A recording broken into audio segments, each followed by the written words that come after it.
So here's a short video, the importance of checking unit price.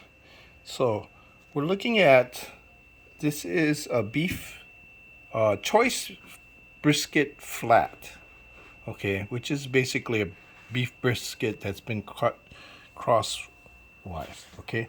And then our standard we buy every week choice beef chuck steak family pack. Okay, so here's what you need to look for.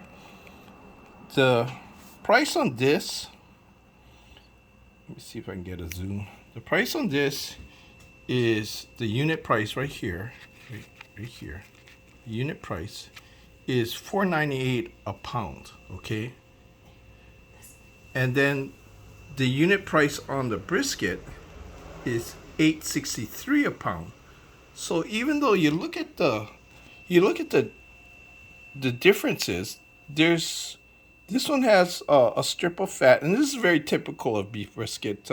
It's very meaty with supposedly it's supposed to have more marbling, but in this particular cut, it's more lean. So when you're doing when you cook a whole beef brisket, the best way to cook it is slow roasted for like 12 hours plus with dry spice rub.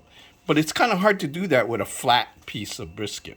So in this particular case, I'm going to have to pot roast it. Okay. Now you take this is our family chuck, and you look at the marbling. There's a lot of marbling. So if I was to cut this piece out, it'll make a nice steak.